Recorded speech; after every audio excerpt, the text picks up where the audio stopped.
Hey, Anissa Coy here with Firehouse Education and this week's Ask Anissa video column.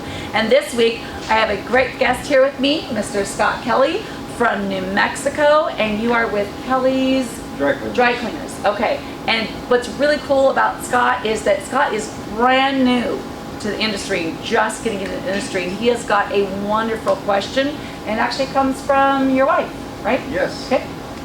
We're wondering, my wife's been doing dry cleaning for right around 40 years now. Okay. We bought a business here 5 years ago, so now we're both doing it.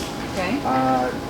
Going into the restoration business and keeping the dry cleaning and laundry business. Okay. What kind of surprises are we going to run into, and what are some of the biggest surprises we're going to run into with the different methods of cleaning? Okay. That's a good question. All right, so probably the biggest thing, and your wife's name's Mary, right? Correct. Okay. Hi, Mary, by the way. Probably the biggest difference that you're going to see is the dealing with odor. Huge. I mean, obviously, laundry can be a little smelly. Let's face it, this is going to be really smelly laundry. Sometimes it's going to smell like the inside of a wood stove. Sometimes it's going to reek like a burnt chicken.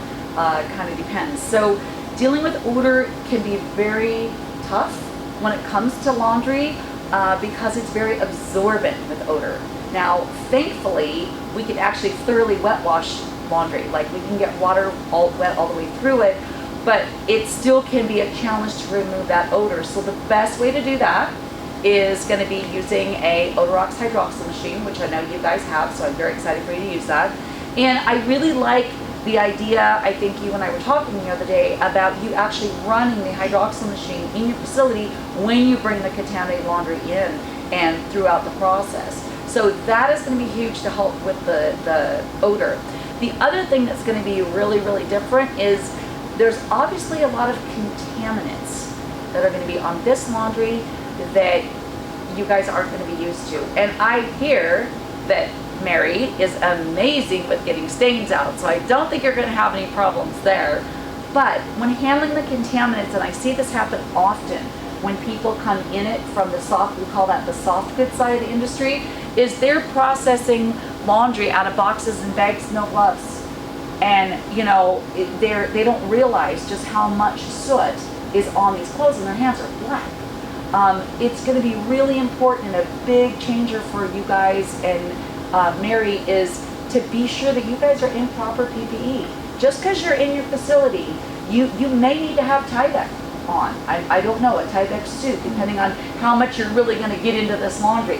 You might want to have an apron on. You might want to have the longer gloves so that your arms aren't exposed, because if you just have the regular hand gloves and you're picking up content, you could get it on your skin.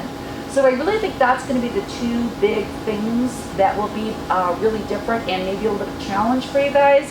And the other thing is how much more you're going to make. Oh. That's not a challenge, but that is a big difference. It's very different when you're billing out fire laundry or restoration laundry versus just everyday laundry. You are handling a toxic situation. You are handling your decontaminating clothing, and you've got to do a little extra processes and a little different kind of cleaning solutions. So you're going to get paid more for that. So that is going to be something different you're not used to, but it's going to be a very happy and pleasant different. Okay? All right, well, I hope that answered your question. Yes, it did. And I hope, Mary, you enjoyed the answers. And if you have any other questions, Mary, do not hesitate. Scott has my cell phone number. You give me a call and I'll walk you through anything. All right?